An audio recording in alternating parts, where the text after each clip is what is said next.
अरे लैब खाली। डॉक्टर सालुंके कहाँ गए? सालुंके साहब, डॉक्टर सालुंके। तारिका जी भी नहीं दिख रही हैं। तारिका जी, तारिका जी, कहीं सालुंके साहब और डॉक्टर तारिका डिनर के लिए तो नहीं है साथ में? नहीं नहीं, मतलब ऐसे थोड़ी ना हो सकता है। तारिका जी हर अरे गरे के साथ डिनर पे नहीं जाती है। अभिजीत, इधर आओ जरा। ये तो इधर ही है। कम यार, कम यार। यस डॉक्टर साहब, यस। क्या मतलब था आपका कहने का मिस्टर अभिजीत? हाँ, आप ये कहना चाह रहे हैं कि मैं और डॉक्टर तारिका एक साथ डिनर पे नहीं जा सकते?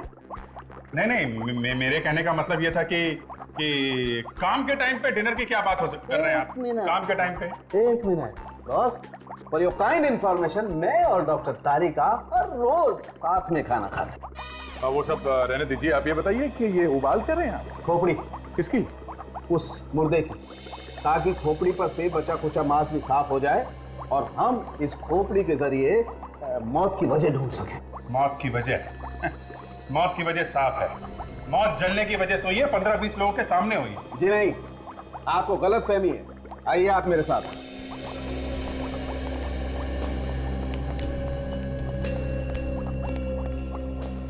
अभिजीत साहब, इस आदमी की मौत 3 दिन पहले हुई और आज जो इसे जलाया गया था वो तो इसकी लाश थी। बड़ी अजीब बात है। खूनी को अगर लाश जलानी थी तो किसी सुनसान जगह पे जला देता। ऑडिटोरियम में सबके सामने क्यों? हाँ, और ये लाश 3 दिन से थी कहाँ पे? अभिजीत, वो बाद में सोचेंगे, पहले देखते हैं कि खोपड़ी हमें क्या कहानी सुनाती है। आओ जरा।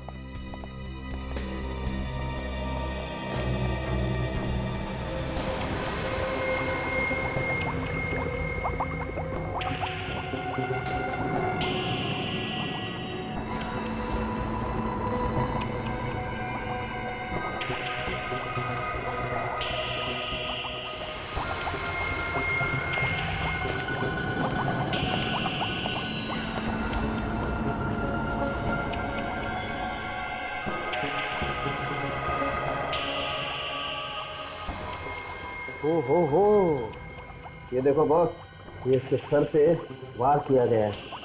कैसे पिचक गया? किसी भारी चीज से वार किया गया सर पे। और ये नहीं बॉस, ये इसका चेहरा देखो। ये देखो, लगता है 2-3 बार वार किया है इसके चेहरे पर भी। खूनी को शायद डर हो गया कि कोई इस लाश को पहचान न ले, इसलिए उसने इस आदमी का चेहरा बुरी तरह से खराब कर दिया। खराब कर दिया तो कोई बात नहीं।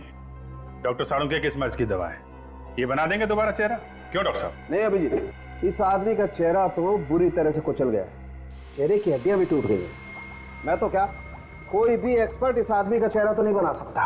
ये लो, हम इनकी तारीफ में कसीदे पढ़ रहे थे। ये बताएंगे इस आदमी की आइडेंटिटी। इन्होंने तो पहले ही हाथ खड़े कर दिए। तारिका जी होती ना, इस आदमी की आइडेंटिटी तक तुम्हें ये एक्सरेज दी जाएंगे। अरे वाह, देखा, डॉक्टर हो तो तारिका जी जैसे, कैसे फटाफट सबूत ढूंढ निकाला। हाँ तो तारिका जी, कैसे, क्या बताते हैं ये एक्सरे? इन एक्सरे के मुताबिक इस आदमी की हड्डियां 3 बार टूट चुकी है। 3 बार हड्डियां टूट चुकी थी? एक बार कलाई की, एक बार एड़ी की और एक बार घुटने की। कमाल है। ऐसा क्या करता था ये आदमी जो 3 बार फ्रैक्चर हुआ? ये तो आप लोग पता लगाइए। वो तो हम पता लगा ही लेंगे। अब इस समीर की मौत पे भी कुछ रोशनी डाल दीजिए सालुंके साहब। मुझसे कुछ कह रहे हो क्या? हाँ, मुझसे क्यों पूछ रहे हो? वो खड़ी है ना डॉक्टर तारिका, इंटेलिजेंट डॉक्टर तारिका, तो पूछो ना, डॉक्टर तारिका से पूछ लो, इंटेलिजेंट। अरे डॉक्टर साहब, आप जरा सी बात पे भड़क जाते हैं। अब अभिजीत का वो मतलब नहीं था। वो तो मतलब नहीं था। What do you mean by वो मतलब नहीं था? अच्छा, हाइपोट्रोफिक कार्डियोमायोपैथी क्या होता है, जरा पूछो उससे।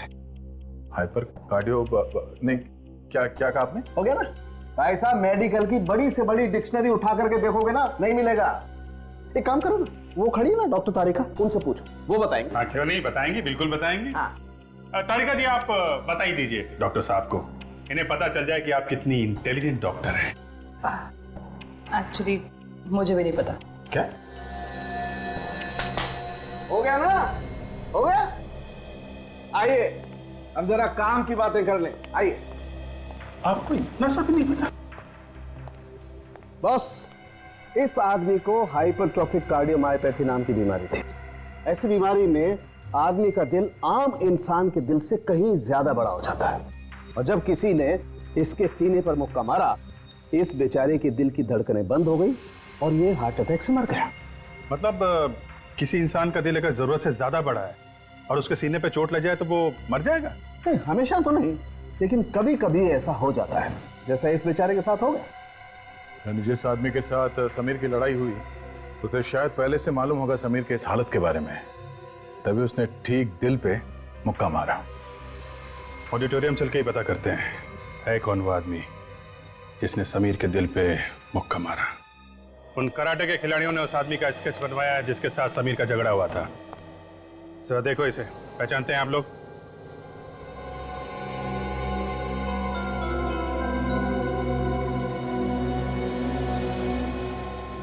क्या हुआ? हाँ, मुंह पे ताले क्यों लगे? मुजरिम को बचाने वाला भी उतना ही बड़ा गुनहगार होता है। अगर जानते हो तो चुपचाप बता दो। ये केशु है। केशु? कौन है ये केशु? इस ऑडिटोरियम में साफ सफाई किया करता था।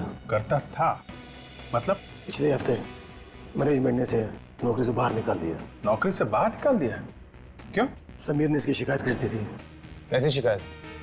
उसने केशु पर चोरी का इल्जाम लगाया था। अच्छा अच्छा, तो ये बात है। केशु समीर पर बहुत भड़का हुआ था। जाने से पहले उसने समीर को धमकी दी थी कि वो उसे जान से मार देगा, और उसने धमकी को पूरा भी कर दिया। ये केशु रहता कहाँ है? जी, अंबावाड़ी में। अंबावाड़ी? हाँ सर, ये इलाका मैंने अच्छी तरह से देख लिया है सर। यहाँ की दीवारें बहुत ऊंची हैं सर, और उसके ऊपर कांच लगे हुए हैं। इतनी ऊंची दीवारों से लाश को अंदर लाना नामुमकिन है सर। इसका एक ही मतलब हो सकता है सचिन, ये लाश पिछले 3 दिनों से ऑडिटोरियम में ही थी। सर, ये जिस किसी का भी काम है, ये कोई अंदर वाला है, क्योंकि बाहर वाले को कैसे पता होगा कि ऑडिटोरियम में लाश छिपानी कहाँ है? कोई ऐसा आदमी जो इस ऑडिटोरियम और आसपास के एरिया का चप्पा चप्पा जानता है। लेकिन पिछले 3 दिनों से लाश को छुपा के अगर रखा है तो कहाँ और कैसे? किसी को तो पता चलना चाहिए था, बदबू आनी चाहिए थी। तो शायद किसी ऐसी जगह पर छुपा के रखा हो जहाँ से बदबू बाहर ही ना आए। हाँ, हो सकता है।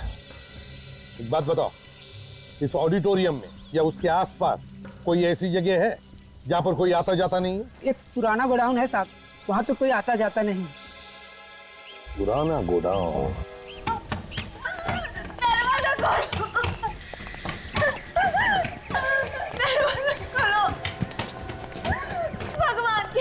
क्या हुआ? क्या बात? साहब मेरा पति साहब हमारी मदद करो साहब, अंदर है, दरवाजा नहीं खोल रहा है साहब। दरवाजा नहीं खोल रहा? क्यों? क्या बात है? पता नहीं साहब, बहुत परेशान था वो, अपने आप को कहीं मार न ले साहब। साहब हमारी मदद करो साहब, करे साहब। केशु, केशु दरवाजा खोलो। केशु? तुम्हारे पति का नाम केशु है क्या? साहब बता लो साहब। एक मिनट, आप इधर आइए। हटिए, इधर आइए। चल कर, निकाल।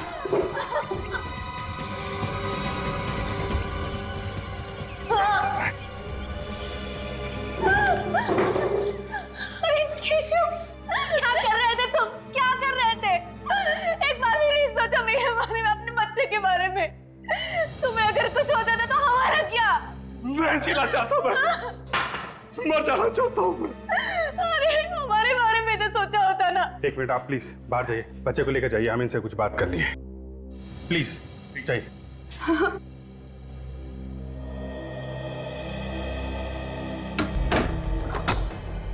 फांसी पे चढ़ने का बहुत शौक है, हैं?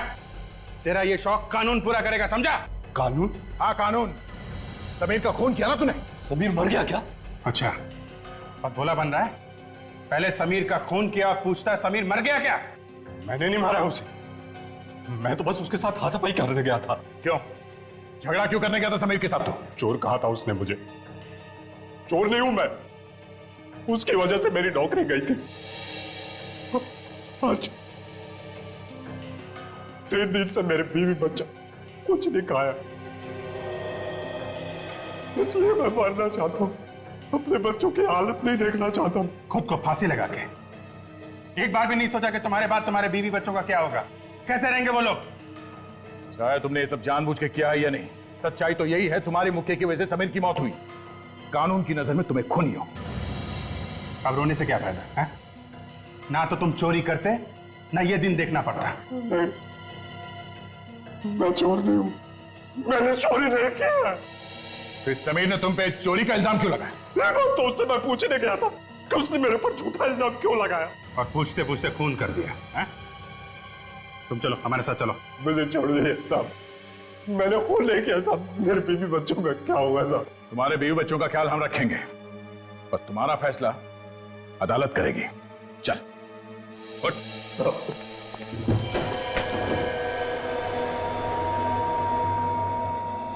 ये रहा साहब पुराना गोदाम।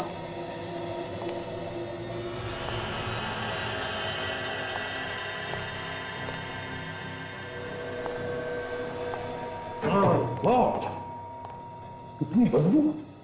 इसका मतलब है लाश को यहीं पर कहीं छुपा के रखा था, इसी जगह में। सचिन, काजल, जगह का कोना कोना छान मारो, देखो अच्छी तरह से कुछ मिलता है क्या।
हाँ सचिन, आओ।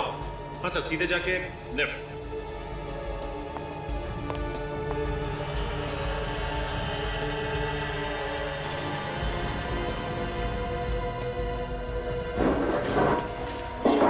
हाँ, ये देखिए, इस पे सूखा हुआ खून लगा हुआ है।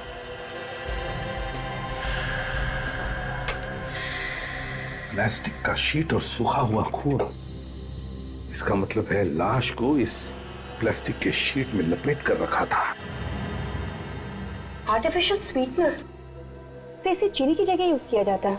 नॉर्मली डायबिटीज के पेशेंट्स यूज करते हैं। तो इसका एक ही मतलब हो सकता है, या तो मरने वाले को डायबिटीज थी,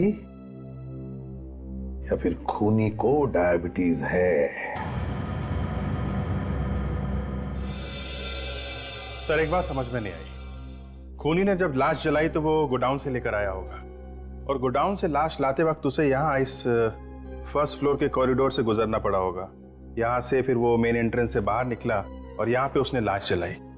तो इस पूरे रास्ते पे उसे किसी ने देखा कैसे नहीं? वही तो, किसी ने देखा कैसे नहीं? ये कराटे वाले बच्चे ऑडिटोरियम में प्रैक्टिस कर रहे थे, वॉचमैन सो रहा था और मैनेजर कैबिन में बैठा था। बस खूनी ने मौके का अच्छा फायदा उठाया, लाश को जलाया और गायब हो गया। सो जिस वक्त ये सब हो रहा था तब केशव ऑडिटोरियम में चोरी छुपे घुस रहा था, तो हो सकता है उसने किसी को देखा हो कॉरिडोर से लाश ले जाते हुए। हो सकता है, जरा इस केशव को बुलाना। सर कोई ना कोई तो है, ये ऑडिटोरियम वाले या फिर स्टंट ग्रुप में से कोई, जो हमसे कुछ ना कुछ छुपा रहा है सर। सो केशव, केशव इधर आओ जी। ये ऑडिटोरियम का ड्राइंग है। उस दिन तुम अंदर कहां से घुसे थे और कैसे घुसे थे, बताओ जरा। यहाँ इधर से, ये मेन गेट से मैं जंप करके इधर आया, यहाँ से दौड़ता हुआ सीढ़ियों पर चढ़कर फर्स्ट फ्लोर पर पहुंचा, फिर यहाँ कॉरिडोर से होता हुआ ऑडिटोरियम में गया मैं। जब तुम फर्स्ट फ्लोर पे गए तो क्या तुमने किसी को देखा लाश को ले जाते हुए? हाँ, लाश नहीं। जरा अपने दिमाग पर जोर डालो, याद करो। और किसी को देखा वहां पर? हाँ, दो आदमियों को देखा था मैंने। 2 आदमियों? हाँ। कौन थे वो? नहीं, मैं उनका चेहरा नहीं पहचान सका। वो लोग मेरी तरफ पीट करके खड़े थे। अच्छा, कहाँ पे? ये कॉरिडोर है ना, यहाँ खड़े थे। मैं तो चुपते छुपाते आया था। अच्छा, ही वो लोग मेरी तरफ पीट करके खड़े थे। सो हो सकता है केशु को देखकर उन लोगों ने लाश छुपा दी और पीट करके खड़े हो गए।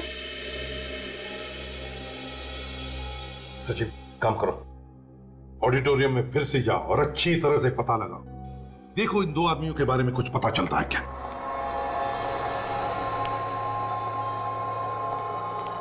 क्या बात है डॉक्टर साहब, आपने हमें ऐसे अर्जेंटली बुला लिया जैसे आपको खूनी का पता चल गया। बिल्कुल दया, मुझे पता चल गया है कि इस जले हुए आदमी को किसने मारा। अरे तो फिर फटाफट उसका नाम बताइए ना, जाके गिरफ्तार कर लेते हैं उसे। नहीं अभिजीत, उसे गिरफ्तार करने के लिए कहीं जाने की जरूरत नहीं, वो यही है हमारे बीच। कैसी बातें करें डॉक्टर साहब, यहाँ तो हम लोगों के अलावा और कोई नहीं है ना? और कोई भी है? ये समीर, बॉस, इस समीर ने मारा है इसे। ये देखो, ये जो स्वीटनर की बोतल तुम लोगों को मिली है गोदाम में से, बॉस इसी किस्म का स्वीटनर मुझे इस समीर के पेट में से मिला है। हो सकता है कि समीर जब इस लाश को गोदाम में रख रहा था, ये स्वीटनर की बोतल इसकी जेब में से गिर गई। हो सकता है डॉक्टर साहब किसी और ने ये स्वीटनर वहां रख दिया, सिर्फ समीर को फंसाने के लिए। हाँ, सभी लोगों को मालूम होगा कि समीर ऐसा स्वीटनर इस्तेमाल करता था, पर ऐसा स्वीटनर तो कहीं भी मिल सकता है दुकान में। मिल सकता है अभिजीत, ऐसा स्वीटनर तो मिल सकता है, मगर ये जो प्लास्टिक, जिस प्लास्टिक में इस लाश को लपेट करके रखा गया था जलाने से पहले, इस प्लास्टिक पे मुझे इस समीर की उंगलियों के निशान मिले। डॉक्टर साहब, जब इस आदमी की लाश जलाई जा रही थी तब ये समीर ऑडिटोरियम के अंदर था, केशु के साथ लड़ रहा था, तो फिर इसकी लाश किसने जलाई? हो सकता है इस खून में समीर के साथ उसका कोई पार्टनर मिला हुआ। हाँ, ये हो सकता है। चलो, अभी तक का केस सॉल्व हो गया है। इस आदमी को समीर ने मारा और समीर को केशु ने मारा। अब सिर्फ हमें यह पता लगाना कि समीर का वो पार्टनर कौन है जिसने इस आदमी को जलाया है। 1 मिनट अभिजीत, केस अभी सॉल्व नहीं हुआ बॉस। समीर की मौत का कारण केशु नहीं है, इसकी मौत का कारण कोई दूसरा आदमी। क्या मतलब?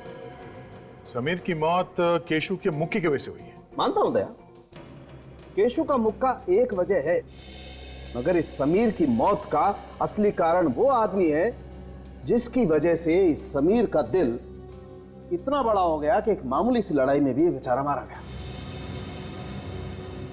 तो फिर वो आदमी कौन है जिसकी वजह से इस समीर को दिल की बीमारी हुई? बॉस, वो आदमी ऐसा है जिसने इस समीर के स्वीटनर में एक खास किस्म का ड्रग मिलाया है। स्वीटनर में ड्रग?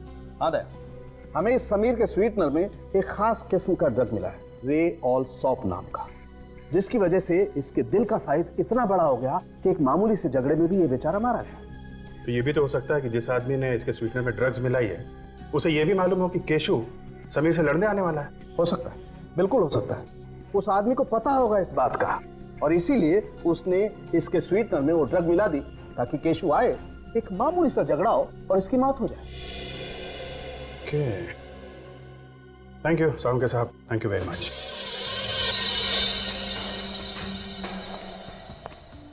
कहां पर खड़े थे बताओ? वो चले, ये यहीं पे खड़े थे दोनों। वो दोनों यहाँ पे खड़े थे, और तुम कहाँ थे उसमें? हम अभी जहां से अंदर आए ना, वहीं से मैं उनको देख रहा था। हाँ, तो तुम वहां पे थे और वो लोग यहाँ खड़े थे। फिर तो तुमने कुछ भी नहीं सुना होगा कि वो लोग क्या बातें कर रहे थे? नहीं, कुछ नहीं सुना। अच्छा, तुम्हें कुछ याद है कि वो लोग यहाँ पे खड़े होकर क्या कर रहे थे? हाँ? एक आदमी यहाँ खड़ा था और दूसरा आदमी ये यहाँ खड़ा था। दोनों ऐसे खड़े थे। दोनों यहाँ छुप के बाहर की तरफ खड़े थे मतलब? अच्छा, एक मिनट हटिए।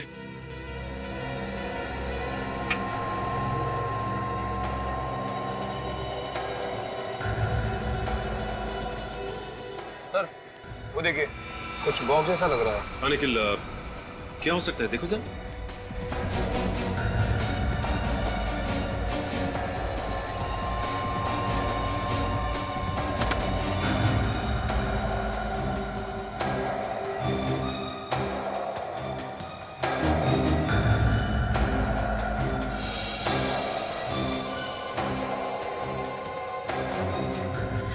इसमें तो जले हुए पेपर्स हैं।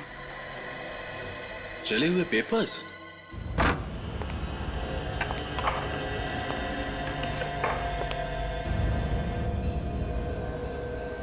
ये है समीर का घर। ये से ज्यादा कुछ सामान है नहीं यहाँ।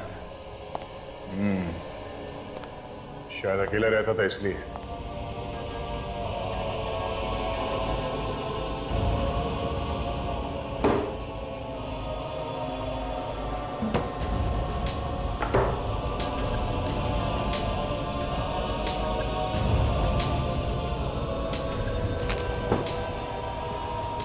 अभिजीत, ये देखो, पुराना अखबार मैट्रेस के नीचे छुपा के रखा था।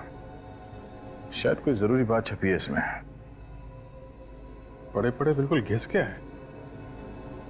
क्या हो सकता है? Karate champion? ये फोटो में किसी को कराटे का अवार्ड मिल रहा है। ये समीर भी तो कराटे का स्टूडेंट है। ये समीर?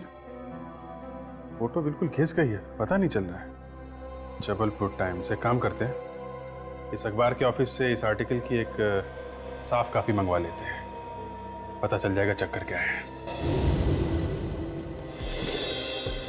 लगता है ये सारे पेपर्स उन्हीं दोनों ने जलाए जिसे केशु ने वहां पे देखा था। हाँ सर, जरूर इन कागजों में सबूत छुपा होगा, तभी तो जला के राख कर दिया इसे।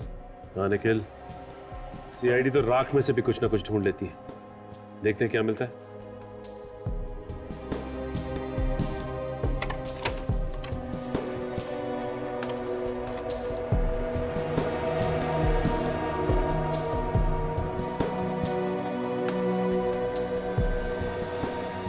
ये देखो निखिल, इसके ऊपर किसी क्लिनिक का नाम लिखा है, डॉक्टर प्रवीण कुमार, राजशिला क्लिनिक, जबलपुर।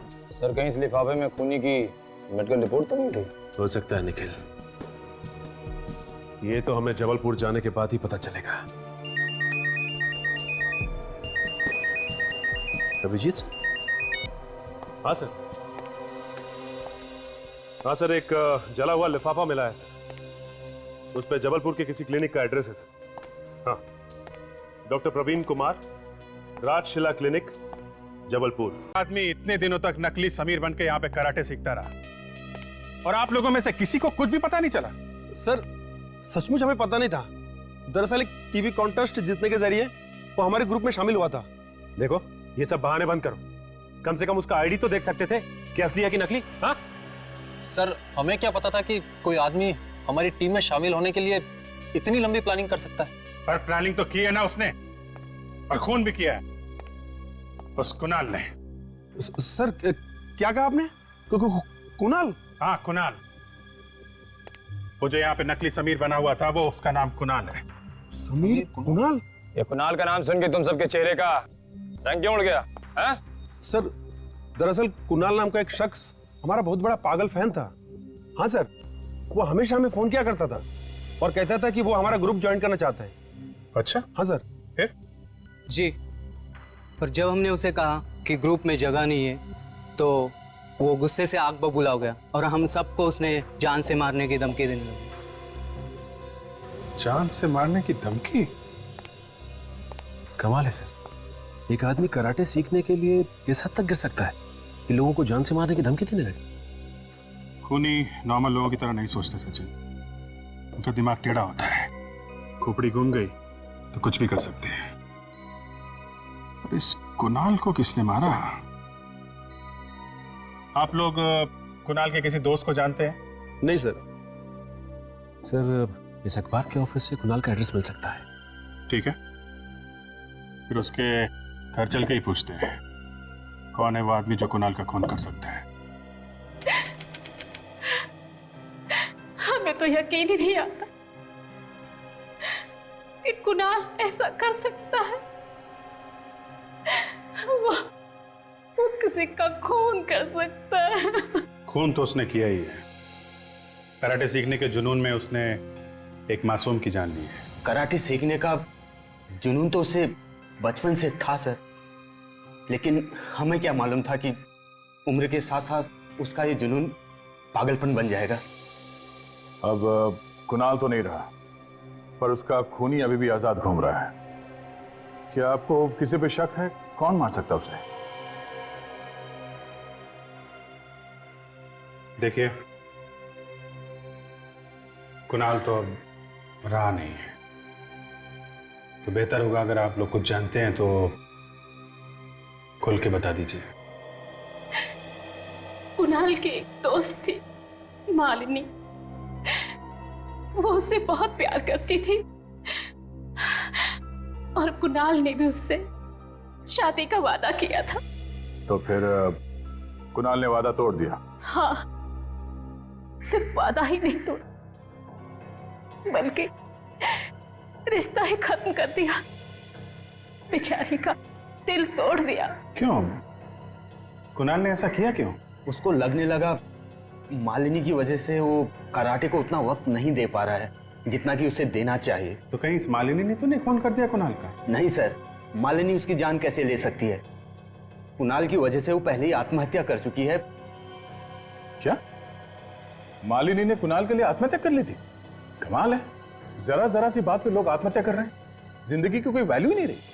अच्छा, आप लोग इस मालिनी के परिवार वालों के बारे में कुछ बता सकते हैं?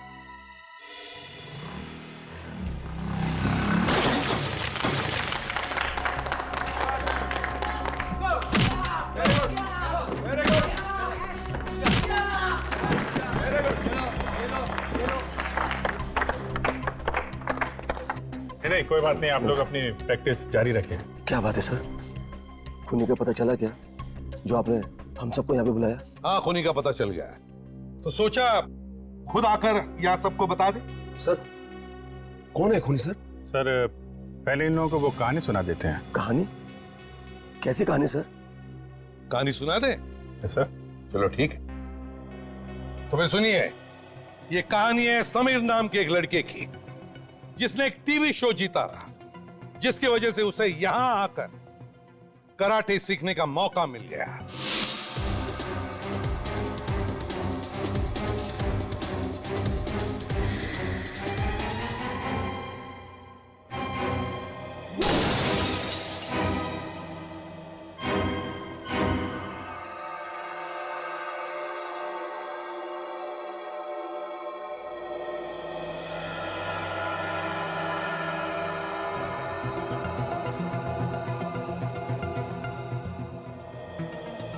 कुणाल से देखा नहीं गया कि समीर लाइफ में बहुत आगे बढ़ रहा था। जलन के मारे उसके कान से धुआं निकलने लगा।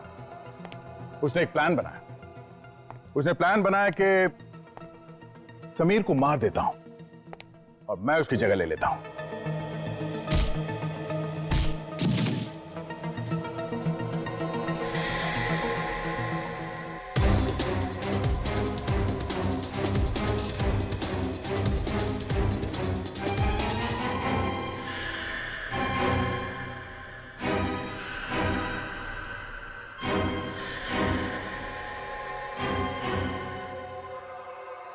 यहां पे कोई नहीं जानता था कि समीर दिखता कैसा है, इसलिए सबने कुणाल को ही समीर समझा।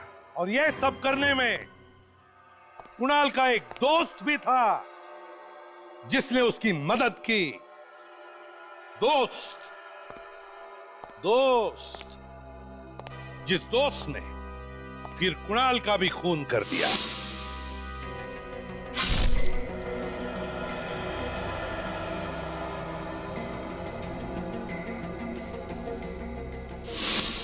लेकिन ये दोस्त है कौन?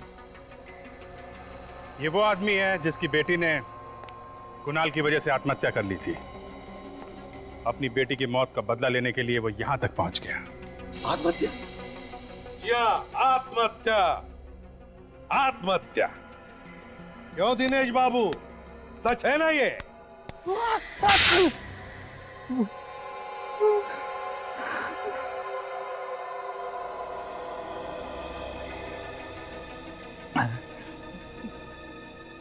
जो किया उसका मुझे कोई अफसोस नहीं है। बेटी की मौत का बदला दूसरे का खून करके नहीं लिया जाता। आपको क्या मालूम खुद की औलाद खोने का गम क्या होता है? इनसे ये मत पूछना कि औलाद खोने का गम क्या होता है।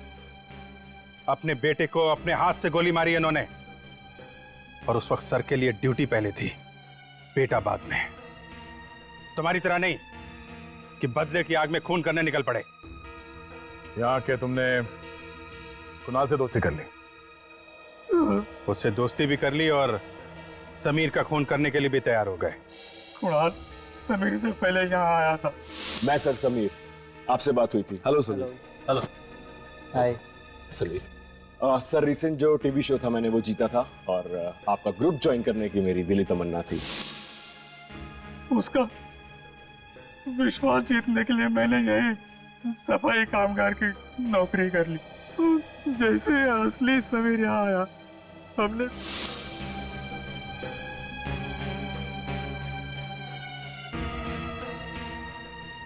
समीर का सारा सामान जला दिया ताकि कोई सबूत न बचे, है ना?